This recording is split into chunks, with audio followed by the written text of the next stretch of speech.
Oh, when it all falls down. This the real one, baby. Oh, when Southside, South. Where would I be without you, baby?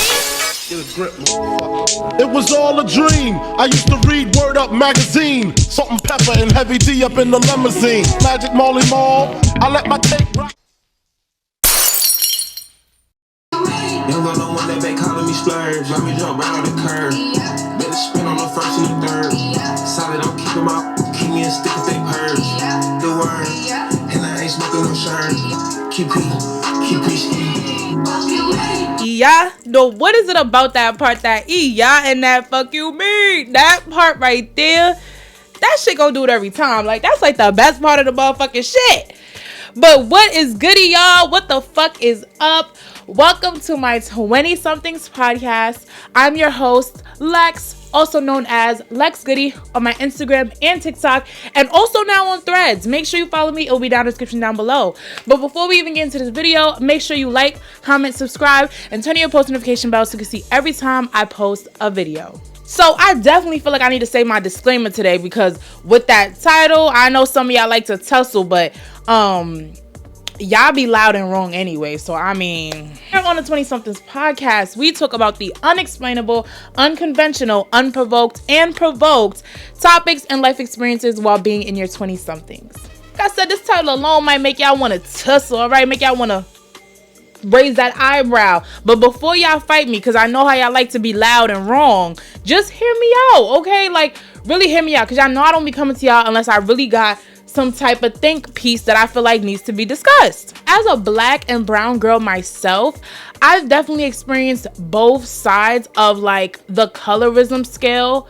You may think no, like, oh yeah, a bitch was always like just brown and even. No, when I was born, I was mad fucking yellow. Like, I'm the lightest person out of my whole family. Both of my parents are dark skinned. So if you know what a jacket is, like if you ever heard somebody be like, she had jacket, like in Jamaican, it's a Jamaican term, you know what I'm talking about. So with my parents being dark skinned and I was so light, I definitely got those like little funny comments on like, is that really his pitney? Like, what, you know, or like, you know, just those little looks of like, oh, that's your dad, like, or just, it's just little funny shit. Like, it would just be little things in Jamaican households. If you know, you know. It's just one of them things.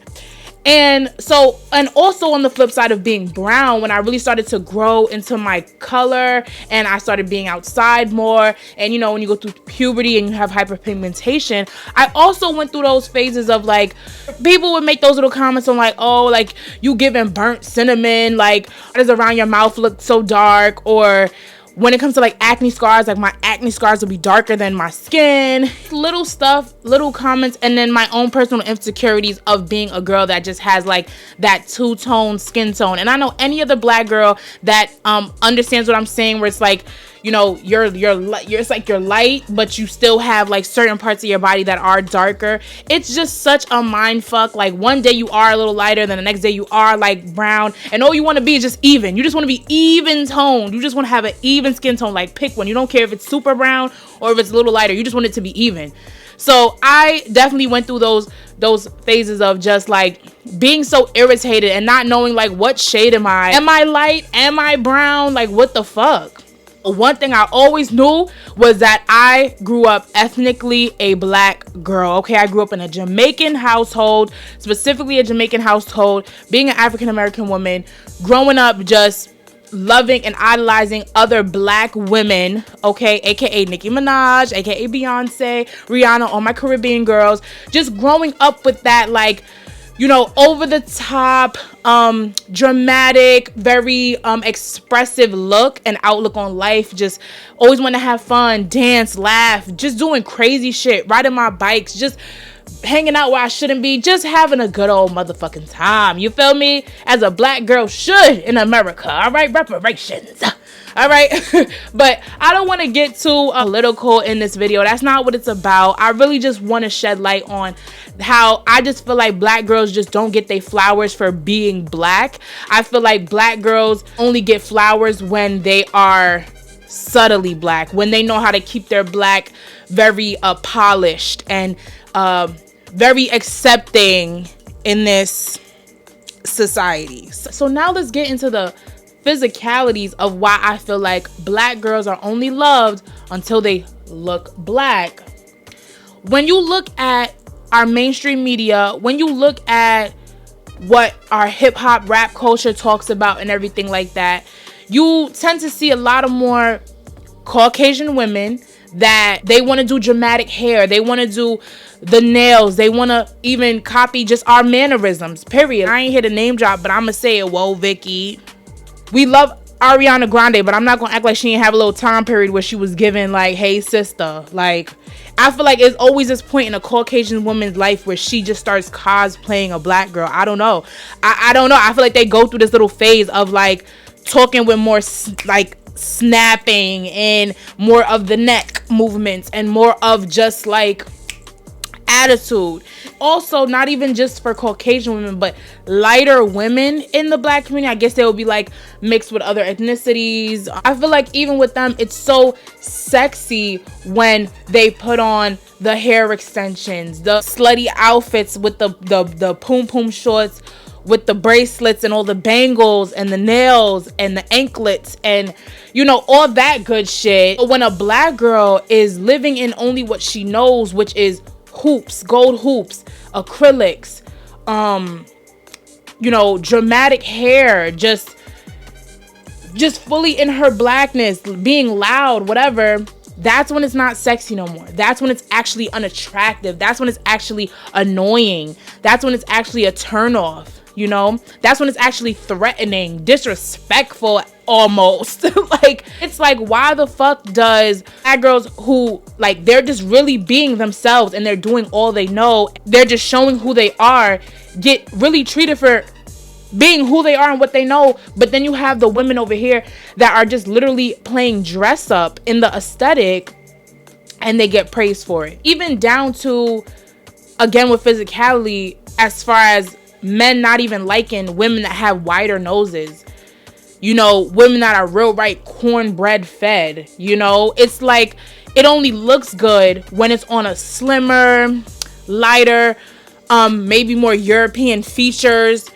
That's when y'all like it, you know, that's when y'all like it. But let it really be a girl that she was really raised off that cornbread, that chitlin, that rice, that fufu, that egusi soup, you feel me, them yams.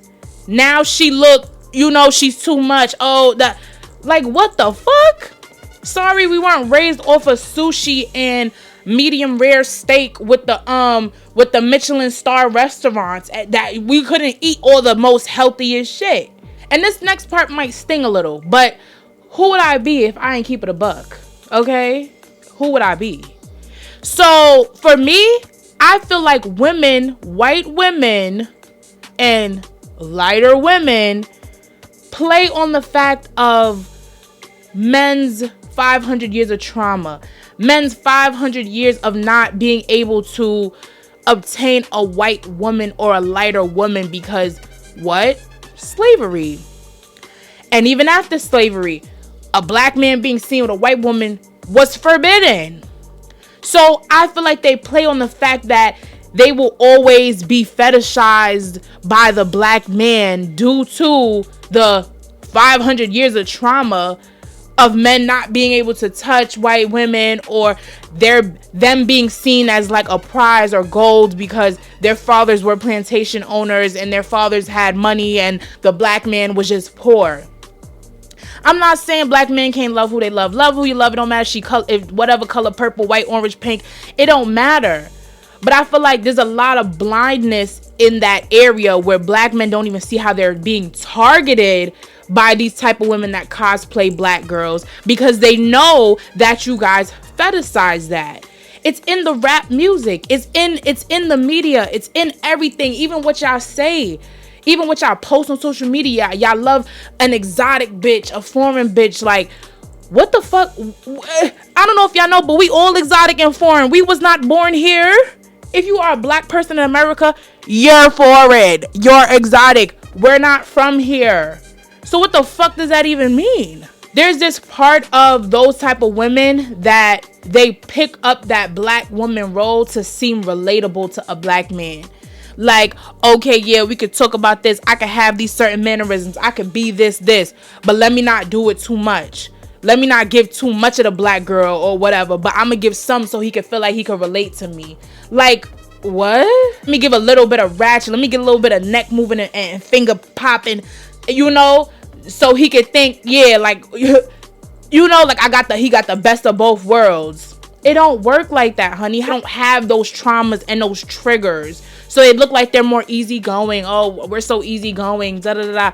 Because black girls are what? Also fighting through 500 years of trauma and growing up with a mother that also had trauma and a mother that grew up with a grandmother with trauma. But nobody looks out for the black girl with trauma. But we have to look out for these black men with all this trauma. Let's snap it up because it's giving poetry slamming here tonight. And I just hope y'all really hearing me though. It's fucked up because it's like when black men are traumatized and triggered by things, us black women, we have to be there. We have to nurture them. We have to know how to make them feel better. Make them feel like men again. You know, a black, strong man. But when women are going through their emotions and feeling how they feel, we have to just be the quiet, little, dainty, soft-smoking little house slave. Oh, did I just say that? Oh, don't cancel me. Don't cancel me. I surely did say that, okay? It's like black girls can only give off that house slave aesthetic of just quiet, you know, don't speak up for herself, doesn't argue too much, doesn't have much to say, just sit there, be cute, and shut the fuck up, basically. And it's like, why? I feel like that's low key. Other people projecting their colonized, still enslaved mentality onto black women. I don't know about y'all, but there's some black women out here that know they're free. There is some black people out here that know that they are free. So do not project your uncomfortability or your fears of still feeling like you in slavery, or you need to be, you know, you need to be a good little black man so you don't draw attention, or you don't whatever. Some people know that they're free. There's some black people that know that they can be whoever they want, when they want, how they want, where they want. So if you can't appreciate the black woman in her whole entirety and her being able to pop her shit that she's a free black woman in 2023, then y'all don't need to be fucking with black girls, period. Let's go on to a sensitive topic that, you know, that everybody's aware of but nobody wants to address. Let's talk about the hair. Let's talk about the good old infamous box braids, okay? The box braids that was meant to protect the coarse, very textured head and crown of a black woman. When y'all see black women in box braids, she look dirty. She look crunchy. She look broke even. Cause she ain't got no 613 bust down. Y'all don't even know how much these braids cost. These braids cost a wig. I don't know if y'all know, but these braids will run you a good $300 or more. It's really a craft. You hear what I'm saying? But that black, darker skin girl, she look crusty. She look dirty. Her edges are a little tougher. Her roots are a little thicker. Mind you, this style was made for her. But now we got the lighter women and even the Caucasian women. How disrespectful. We got the lighter women that put on these boho braids, parts big as shit. It's not even protecting nothing. They just like the look. Okay? They'll keep it in just for 2 weeks just for the look. You got those women that put on the little boho braids. They got the little curls that do the little this, that do the little that. Now she look exotic. She look foreign. Oh my God, that's a bad bitch. Where's she from? Family from the Bronx. You talking about some where she from, bitch? Her mother Cuban, her dad is Puerto Rican and Haitian. They from the Bronx. And like I said before, we are all foreign to this country. So it's like the ignorance is slowly, it's been very disturbing, but it's to the point where it's like, bro, we're in 2023. If we gonna still give off them vibes of like black girls are too black for y'all, but the light girls make that shit look sexy, then please count me out. Count me out of the bullshit, because I'm going to forever be that loud, proud black girl that stands in who she is, that is a hustler, that is going to talk back because I got my own shit, that is going to know her worth and walk away, that is going to let people know not to try me the first time. It's gonna come in a room and I might sound a little aggressive, and being from New York don't really help it either, because it be, you know, the aggressiveness just be a little overpowering for people. So sometimes I do get when I gotta, you know, tone it down to let people understand me. Sometimes we do gotta do that, but in the sense of who I am and my character and my morals, I will never try to be this little quiet in the house little dainty bitch just for a man to choose me. And a man that don't even love me for real. That don't even love my kind. Don't choose when you want a black girl over here. You want a Suki Hana over here when you ready for some ratchet fun.